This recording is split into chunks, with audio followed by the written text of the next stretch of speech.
दोस्तों वजीर एक से रिलेटेड आज हम लोग बहुत ही इम्पोर्टेंट टॉपिक पे डिस्कस करने वाले हैं। सबसे पहले तो हम लोग बात करने वाले हैं भैया कि मॉडिटोरियम सिंगापुर मॉडिटोरियम के लिए इनको कितने परसेंट लोगों का सपोर्ट मिला है। उसके बाद इन्होंने एफिडेविट 2 फाइल कर दिया है सिंगापुर कोर्ट में। एफिडेविट 1 में इन्होंने बताया था कि इनके पास टोटल 570 मिलियन का फंड था, लेकिन एफिडेविट 2 में ये बता रहे हैं कि इनके पास सिर्फ 546 मिलियन का फंड था। उसके बाद बात करें तो क्वाइन स्विच ने इनके खिलाफ लॉ सूट फाइल कर दिया इंडिया में। बहुत बढ़िया, वेरी नाइस। आपको पता होगा कि पिछले वीडियो में मैंने बताया भी था कि क्वाइन स्विच का भी फंड वजीर एक्स के ऊपर था।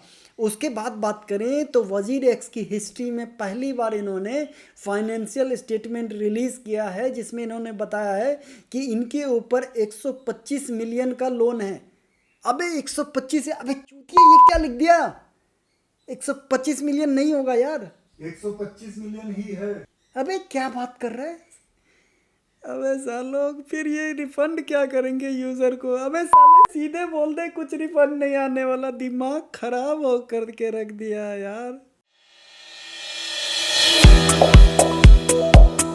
तो दोस्तों मॉरिटोरियम की अगर हम बात करें तो इनके पास जो टोटल यूज़र हैं वो 4 मिलियन से ज़्यादा हैं, लेकिन अभी तक सिर्फ 431 लोगों ने इनको सपोर्ट किया है, जो कि होता है 0.01%। यानी इंडियन यूज़र बहुत समझदार हैं, बहुत अच्छा किया जो लोगों ने इनको सपोर्ट नहीं किया। अगर मॉरिटोरियम को सपोर्ट करते तो कोई भी फंड वापस नहीं आने वाला, लेकिन ये करेंट कंडीशन है, आगे चल के लोग सपोर्ट कर सकते हैं।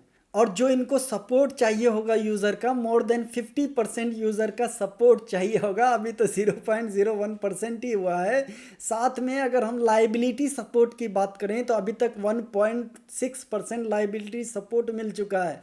यानी कि जो यूज़र ने सपोर्ट किया उनके पास 1.6% फंड है। और फंड की बात करें तो इनको 75% फंड का सपोर्ट चाहिए होगा, जो बहुत मुश्किल लगता है। दोस्तों सिंगापुर मॉरिटोरियम को आपको किसी भी हाल में सपोर्ट नहीं करना। अगर आपने सपोर्ट किया तो आपको कोई भी फंड वापस नहीं आने वाला। उसकी वजह यह है कि सिंगापुर जो है pro friendly business friendly country है, यूज़र फ्रेंडली कंट्री नहीं है। तो सिंगापुर कोर्ट सिर्फ ये देखेगी कि आज की डेट में फंड कितना अवेलेबल है वजीर एक्स के ऊपर, उस फंड का यूज़र में डिस्ट्रीब्यूट कराने की कोशिश करेगी अदर एक्सपेंसेस निकालने के बाद। लेकिन यही केस अगर इंडिया में चलता है तो इंडियन गवर्नमेंट इनसे पूछ लेगी कि भैया पिछले 7 सालों में जितनी आपने इनकम की पहले वो बताओ, कितना फंड तुमने निकाला और निकाल के दुबई भेजा पहले हमें वो बताओ। उसके बाद फंड अगर तुमने बाहर भेजा तो वो किस तरीके से भेजा। पीएमएलए का केस तुम्हारे ऊपर लागू होता है, पहले तो तुम 5-10 साल के लिए अंदर जाओ। इस तरह से इंडिया में अगर केस चलेगा तो पूरी कंपनी के ऊपर क्रिमिनल केस और फाइनेंशियल केस चलेगा। लेकिन सिंगापुर में चलता है तो सिर्फ डिस्ट्रीब्यूशन का केस चलेगा, बाकी कोई भी केस उनके ऊपर नहीं चलने वाला। इसीलिए मॉरिटोरियम को आपको सपोर्ट नहीं करना है। दोस्तों पिछली बार इन्होंने बोला था कि इनके पास जो टोटल फंड थे वो 570 मिलियन के थे, और एफिडेविट 2 में इन्होंने बताया है कि इनके पास जो फंड था 546 मिलियन का। अगर 570 मिलियन टोटल फंड थे और 230 मिलियन का हैक होता है तो लगभग 40% होता है। और अगर 546 मिलियन फंड थे टोटल और उसके बाद हैक होता है 230 मिलियन का, तो 42% समथिंग होता है। तो ये कैसे कह रहे हैं कि इनका जो फंड हैक हुआ है 45% हुआ है, 3% की कोई वैल्यू नहीं? क्या करोड़ों रुपए होते हैं ये 3%? दोस्तों ध्यान देने वाली बात यह है कि इनिशियल जो पहला ब्लॉग पब्लिश किया था इसमें भी इन्होंने सिर्फ 42% फंड की बात की थी, बाद में इन्होंने चेंज करके 45। इस पे इन्होंने एफिडेविट 2 में डिटेल में बता रखा है कि ये 570 मिलियन का झोल ये है कि पहले इन्होंने ना आईएनआर फंड को भी इंक्लूड कर दिया था, बाद में इन्होंने आईएनआर को एक्सक्लूड किया था। तो आईएनआर एक्सक्लूड करने के बाद 570 मिलियन चेंज होके 542 मिलियन हो जाता है।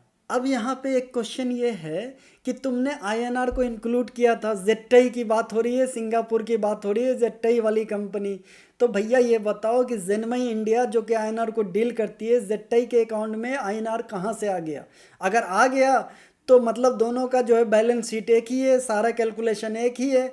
इसका मतलब ये है कि साला तुम सिर्फ यूज़र को चूतिया बनाने के लिए जेनमई और जेट्टाई लैब का लोचा कर रखे हो। असल में सब कुछ तुम्हारा एक ही है, सिर्फ तुम ये चाहते हो कि तुम्हारे ऊपर कोई क्रिमिनल केस ना आए, इसलिए चीज़ों को सिंगापुर में जेटाइल ऐप के ज़रिए फॉरवर्ड कर रहे हो और कुछ नहीं, बाकी लोगों को सिर्फ चूतिया बना रहे हो। दोस्तों अगली खबर ये है कि कॉइन स्विच ने जो है लॉ सूट फाइल कर दिया है इंडिया में। भैया तुमने बहुत अच्छा किया इंडिया में लॉ सूट फाइल करके। अगर सिंगापुर में ये केस चलेगा तो बहुत डिफ़िकल्टी हो जाएगी। एक आम आदमी सिंगापुर में जाके कैसे केस लड़ेगा? आप तो लड़ भी सकते हो। इनका ये कहना है कि भैया हमने जो डील की थी वो जेनमई लैब के साथ डील की थी। हमें जेट्टाई लैब सिंगापुर का एबीसी भी पता नहीं था कि ये जेट्टाई लैब है क्या क्या नहीं है, कुछ भी डील में कहीं पे कोई मेंशन नहीं है। तो जब हमारी डील जेनमई लैब के पास हुई थी और अगर आपने फंड जेट्टाई लैब को पास आउट कर दिया तो ये आपकी गलती है, हमें तो कोई ऐसा इंटीमेशन दिया नहीं। इसलिए इन्होंने जेनमई लैब के खिलाफ केस किया है। ठीक उसी तरह से आपको भी जेनमई लैब के खिलाफ ही केस करना है। उसकी वजह यह है कि भले ही जेनमई लैब क्रिप्टो को डील नहीं करती, जेट्टाई लैब क्रिप्टो को डील करती है, फिर भी आप जेनमई लैब पे केस कर सकते हैं। वजह यह है कि आपने जो डिपॉजिट है, मान लीजिए 1 लाख रुपए है, 1 लाख रुपए आपने डिपॉजिट तो जेनमई लैब पे किए, क्योंकि INR तो वो देखती है। डिपॉजिट करने के बाद आपने क्रिप्टो खरीदा और क्रिप्टो अगर आपने खरीद लिया जेनमई लैब के ज़रिए तो जेनमई लैब की रिस्पॉन्सिबिलिटी है कि INR को यूज़ करके जो एसेट परचेस किया वो आपको मिले। इसके बारे में मैंने सुप्रीम कोर्ट के एडवोकेट से भी बात की थी, उनका ये रिप्लाई है जो आप पढ़ सकते हैं। दोस्तों WazirX ने हिस्ट्री में पहली बार फाइनेंशियल रिपोर्ट पब्लिश की है। उसमें बहुत ही एक शॉकिंग इन्फॉर्मेशन हमें देखने को मिल रही है।